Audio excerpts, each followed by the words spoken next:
A facilidade do acesso à internet tem exposto menores de idade cada vez mais cedo ao contato com o mundo digital. Jogos, desafios, conteúdos impróprios e interação com desconhecidos põem em risco crianças e adolescentes, muitas vezes longe da vigilância dos pais. Esse é um grande problema nacional, que já tem reflexos no comportamento de jovens e no aumento de transtornos, como ansiedade, depressão e na prática de violências, como o cyberbullying. O tempo de tela deixou de ser exceção e virou rotina. Os pais admitem o problema, mas nem sempre sabem como proteger seus filhos e evitar os riscos. As ferramentas existem, mas não funcionam ou não são tão acessíveis. E o Estado chega tarde demais em território dominado por algoritmos. É nesse contexto que surge o chamado ECA Digital, uma tentativa de colocar regra onde hoje impera uma terra de ninguém. É impedir que a infância continue sendo tratada como mero conteúdo digital.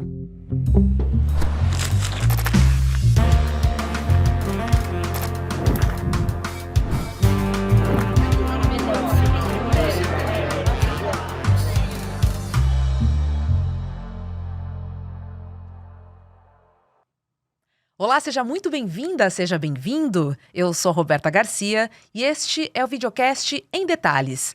Aqui sempre com um convidado ou uma convidada, a gente faz uma análise mais profunda numa temática do nosso dia a dia. Hoje eu recebo presencialmente aqui no nosso estúdio a Carol Luque, que é coordenadora executiva do projeto Brief.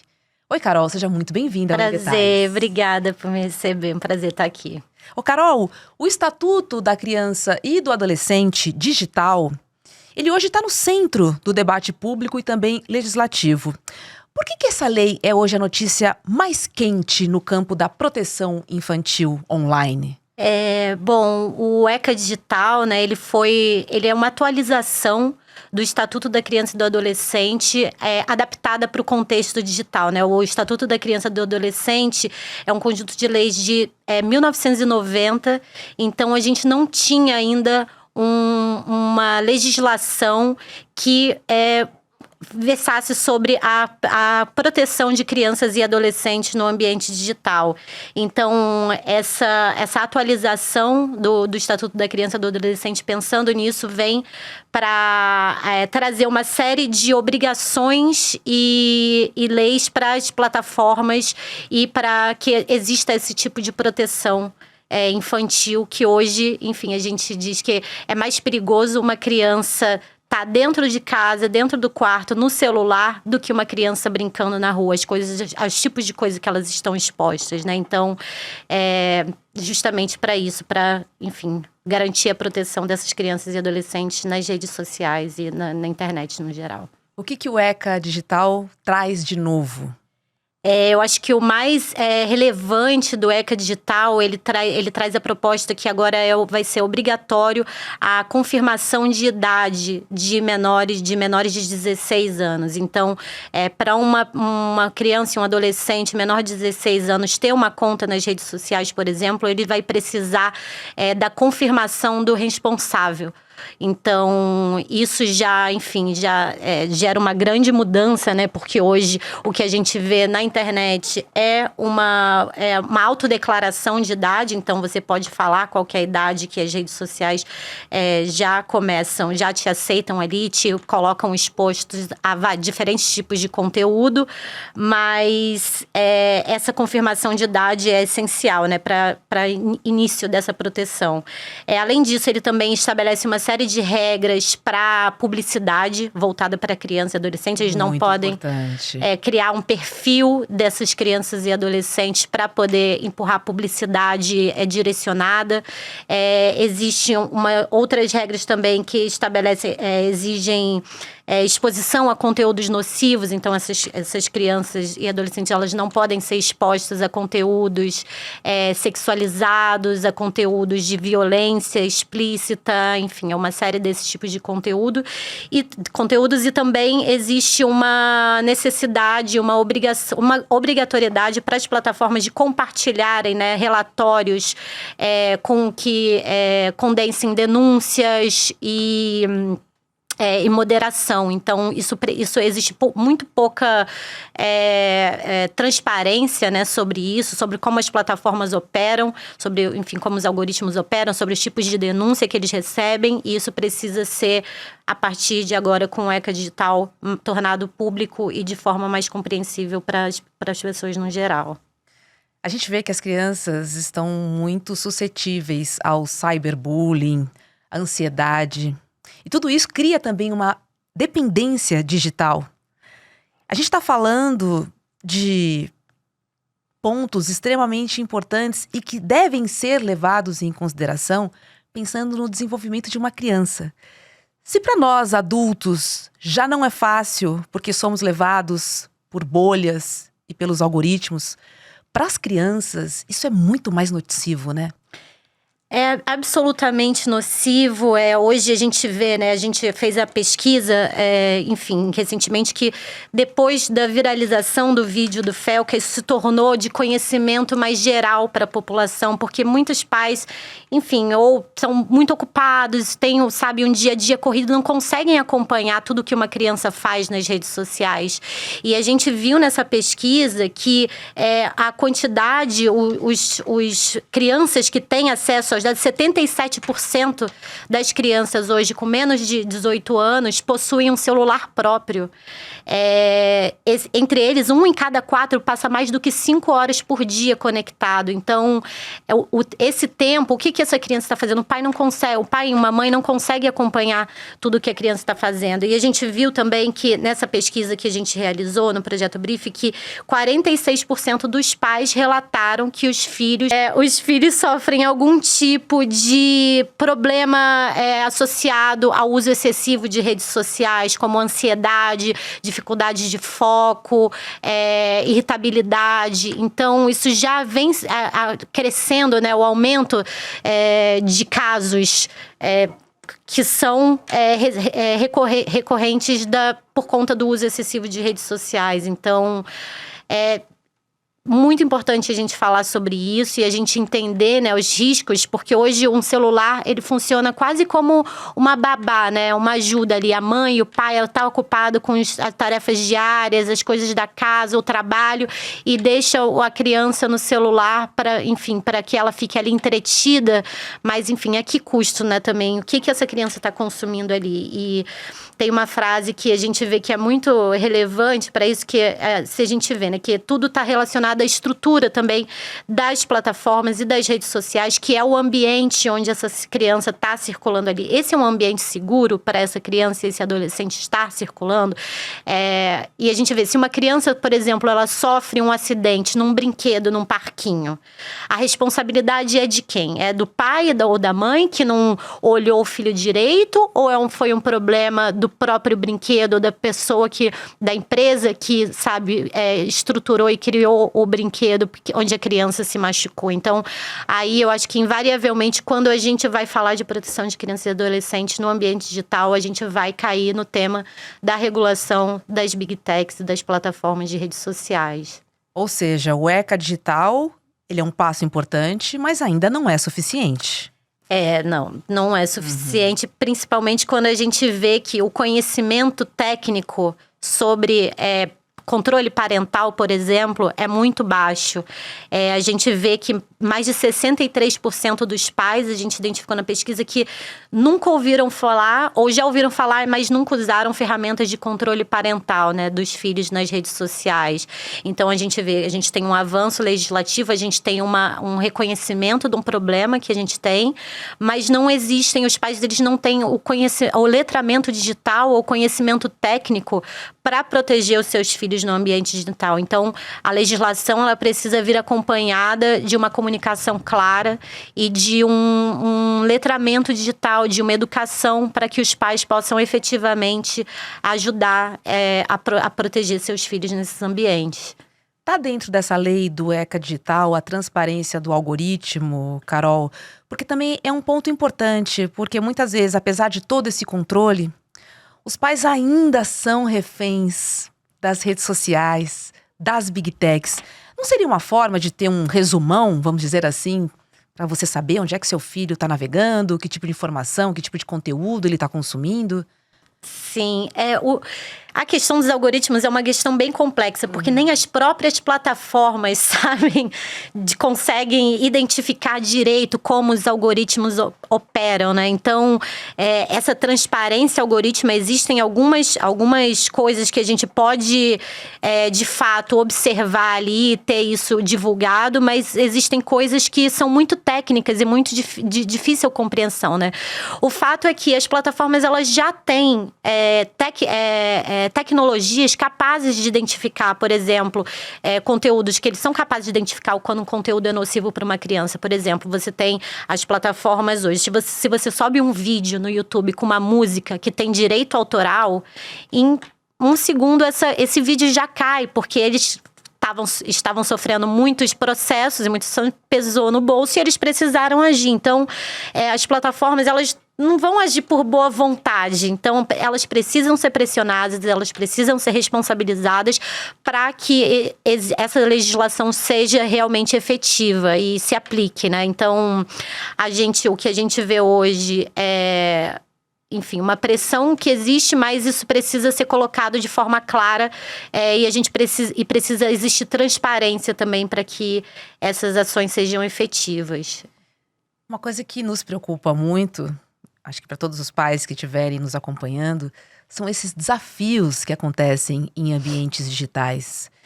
Muitos deles até com mortes de crianças e adolescentes. Carol, como garantir que as plataformas cumpram as novas regras? A gente também trabalhou bastante na aprovação, que foi o do tema 987 no Supremo Tribunal Federal, que ele fala, porque existe o Marco Civil da Internet, que, enfim, impõe uma série de regras e leis ali para as plataformas de redes sociais, mas existia o artigo 9 do Marco Civil da Internet, que diziam que as plataformas só seriam responsáveis pelos conteúdos postados de terceiros se houvesse um processo anterior. Então, o tema 987 foi justamente para considerar esse artigo inconstitucional e as plataformas poderem ser responsabilizadas caso exista algum tipo de dano. A gente viu uma série de casos, por exemplo, de crianças que participaram de desafios no TikTok, o desafio do desodorante, o desafio de ficar com falta de... Enfim, uma série de desafios que resultaram em mortes. E esses desafios continuavam rodando nas plataformas, mesmo depois da divulgação desses casos. Então, é muito sério o que está acontecendo.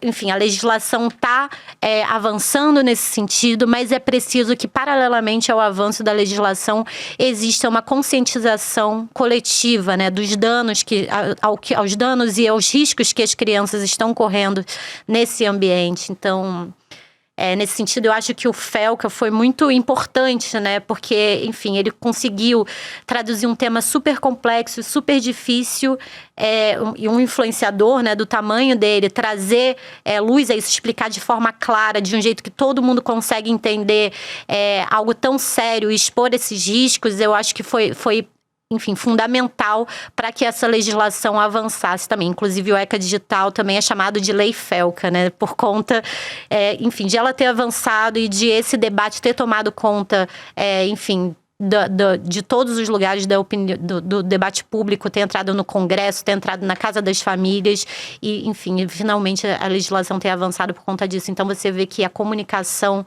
sobre isso e o entendimento da população no geral é fundamental para que essa legislação avance. Em relação à adultização infantil, já que você trouxe o Felca, onde é que entraria o ECA Digital para que as crianças não sofram esse tipo de violência mais em ambiente digital?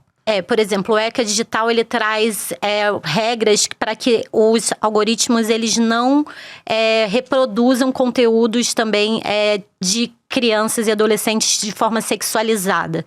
Então, isso já é bem relevante, mas é importante também a gente entender que as plataformas, enfim, as tecnologias, elas não são perfeitas. E a gente vê, por exemplo, que mesmo no vídeo que o Felca publicou, às vezes não precisa ser um conteúdo sexualizado, que, enfim, predadores sexuais, pedófilos e todos os tipos de criminosos que estão ali nas redes sociais, eles usam imagens, às vezes, inofensivas de uma criança, sabe, de um adolescente, para enfim, ter algum tipo de vantagem em cima disso, enfim. A legislação sozinha, ela ajuda, mas precisa também haver uma conscientização coletiva, porque a tecnologia em si, ela não vai resolver todo o problema, e a lei não vai resolver todo o problema se as pessoas não tiverem essa consciência, tiverem consciência dos riscos e, enfim, cuidarem mesmo das crianças e do que elas estão consumindo e o que elas estão reproduzindo ali nesse ambiente digital. A gente vê, por exemplo,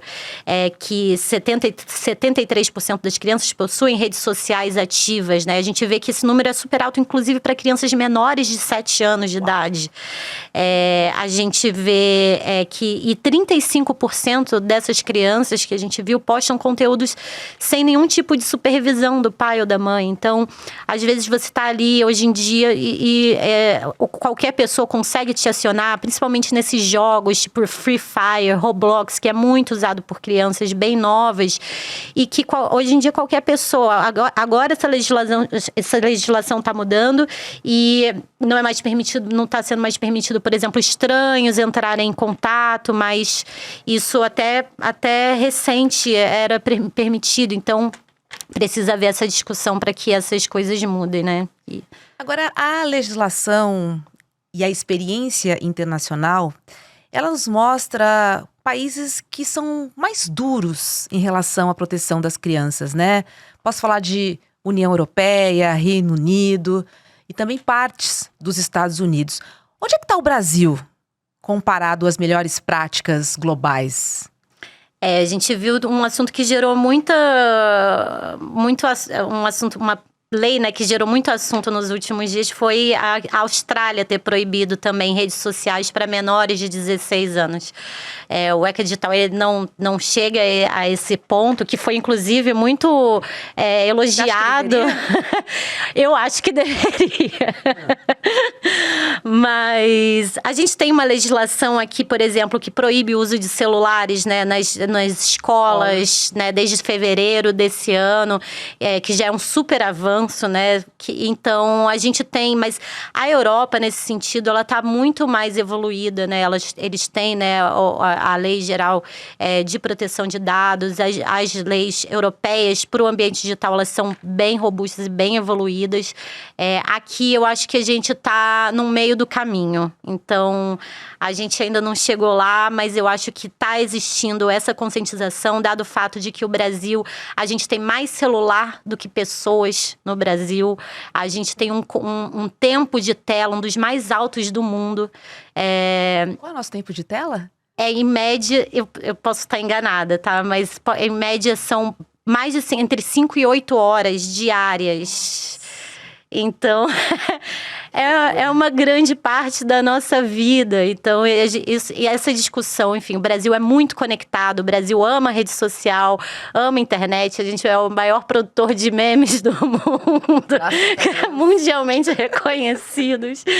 Então, isso está muito, muito perto da gente, né? Faz muito parte do nosso dia a dia. Então, acho que por conta disso também, essas discussões estão evoluindo com uma certa rapidez aqui, porque a gente, da mesma forma como a gente reconhece, enfim, os benefícios e a conexão, a gente também começa a ver os danos e os riscos que esse consumo exacerbado acaba provocando. O ECA Digital também está olhando para a Deep Web, para a Dark Web, porque são nesses ambientes em que o ódio se manifesta, né? Os discursos mais violentos e as propostas também que engajam muitas crianças e adolescentes, principalmente nas escolas. Sim.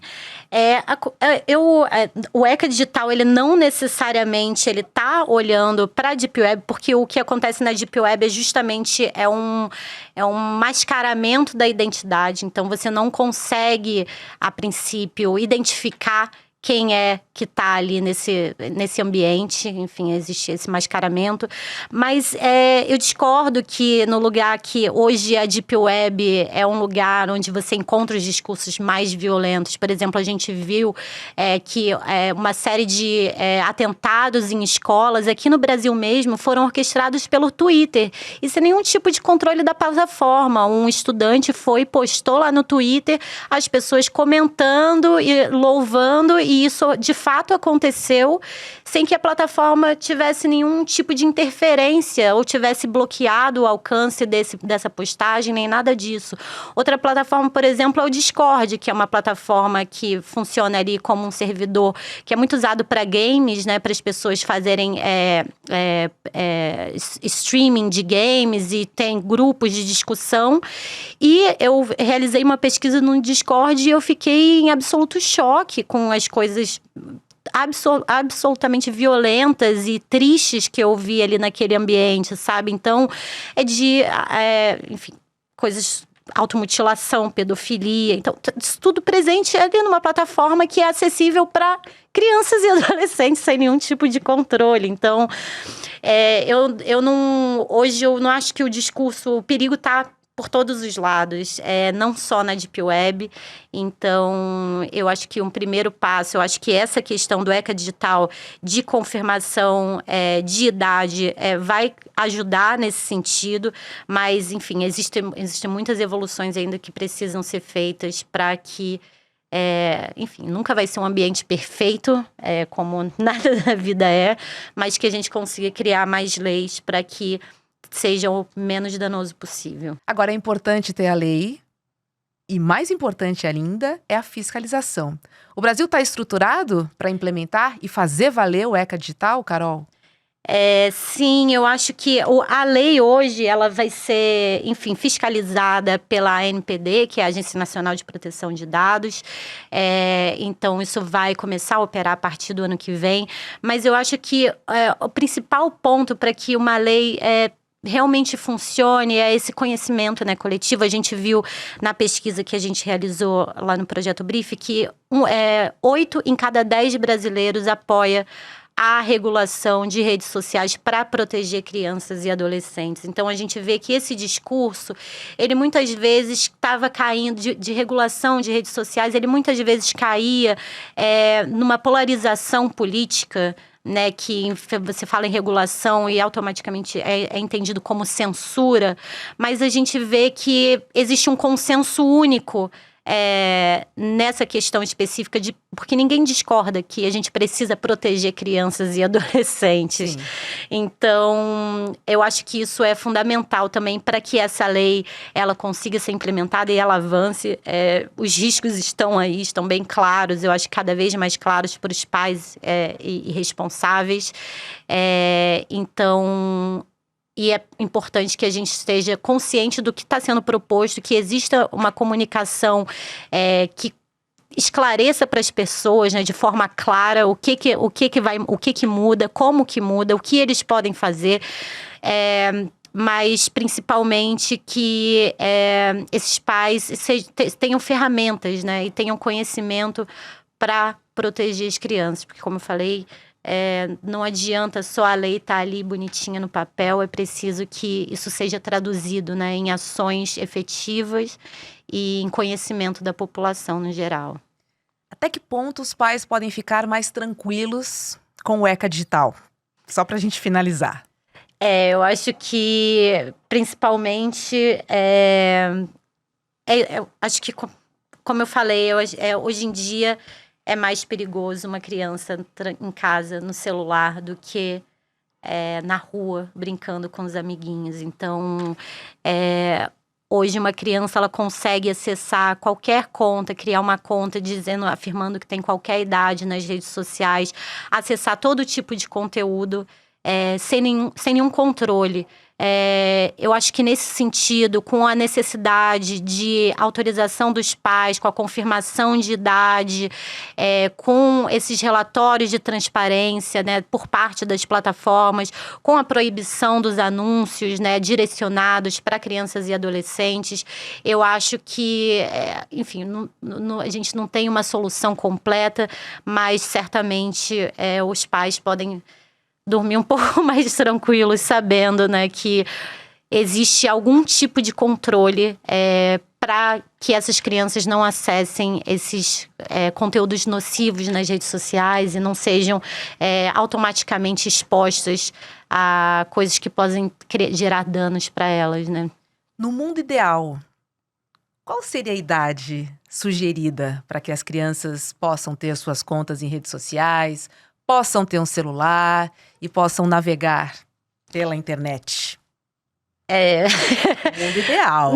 Eu acredito que seria depois dos 18. Na verdade, eu não sei nem dizer. Acho que vários adultos, inclusive, Podem acessar a internet. não poderiam. Ou pelo menos deveria existir um limite de tempo, porque eu acho que, enfim, os efeitos são muito claros, né? Enfim, os efeitos são claros nos adultos, né? A gente vê nosso aumento de dificuldade de foco, ansiedade, depressão. Imagina, para uma menina de 13 a 15 anos estar ali consumindo redes sociais, né, se comparando o tempo inteiro com da beleza. A cultura. E assim, essa coisa que coloca também as meninas muito cedo na própria questão da adultização, que geram um avanço muito precoce, né, dessas crianças e desses adolescentes. Então, é um ambiente que é um ambiente super complexo, assim, que muitas pessoas, enfim, a maioria das pessoas não está mentalmente, psicologicamente preparada para poder lidar com tudo que está ali. Então, é um assunto que para mim é muito complexo, principalmente pela questão da publicidade, pelos algoritmos, pela câmara de eco que aquilo produz, que só vai te trazendo coisas mais com as quais você concorda, não te coloca para se confrontar, né, com ideias opostas, com outras visões de mundo. Isso vai gerando pessoas cada vez mais fechadas também. Hoje em dia a gente tem um problema muito sério entre crianças e adolescentes, né, que as crianças elas não estão cada vez mais fechadas, cada vez mais isoladas, passam cada vez mais tempo no celular, não conseguem interagir muito com amiguinhos na escola, fica todo mundo no celular. Então, é complicado. Eu não sei, na minha ideia seria acima dos 18 e olhe lá. Mas eu acho que existe enfim, é fundamental falar de regulação, porque a partir da regulação a gente controla a publicidade que é direcionada para essas pessoas, a gente controla o que tipo de conteúdo, né, os algoritmos estão entregando ali para a gente. Então, enfim, acredito que nesse sentido é muito importante a gente trazer essa necessidade, né, de a gente estar conectado com o mundo real também, além de ficar ali preso no nosso celular e, enfim, consumindo coisas que são o que as plataformas querem decidir, o que a gente está vendo, o que não está, né? É verdade. Sejam todos bem-vindos à vida real. É muito mais divertido e gostoso. Carol Luque, muito obrigada pelo papo aqui no Em Detalhes de hoje. Obrigada a você. Prazer estar com você. Prazer falar sobre isso. O Em Detalhes de hoje fica por aqui. Para você que nos acompanha pelo YouTube, agora é hora de CL Mercado e Investimentos e na sequência tem Rolê CL. Muito obrigada pela sua companhia e a gente se encontra aqui na programação. Tchau, tchau. Olá, turma! As inscrições para a pós-graduação Repensando o Brasil, turma de 2026, estão abertas. E como a gente sempre faz, a gente separa um número de vagas limitado com uma condição muito especial.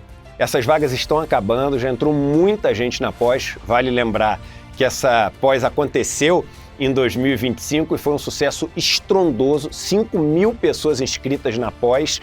E assim, o número de elogios e de mensagens que a gente recebeu ao longo de todo o ano é inimaginável. A gente está muito feliz, por isso a gente resolveu lançar essa turma de 2026 e com muitas novidades. O professor João César Castro Rocha, por exemplo, é nosso novo professor. E se junta a Ladislau Dalbor, Marilena Chauí, a Gessé Souza, aquele time todo de primeira que vocês conhecem que essa pós tem. Então aproveita essas condições especiais que a gente tem para as primeiras pessoas que se inscrevem e vão embora fazer história com mais essa turma de uma pós que está fazendo a diferença no nosso país. Um abraço! Você sabia que todos os nossos programas estão no Spotify? A notícia não pode parar e agora você pode acompanhar todos os nossos programas onde e quando quiser. Siga nossos canais no Spotify e tenha acesso ao Chico Pinheiro Entrevista, Desperta ICL, Rolê e muito mais. ICL no Spotify. Informação que te acompanha.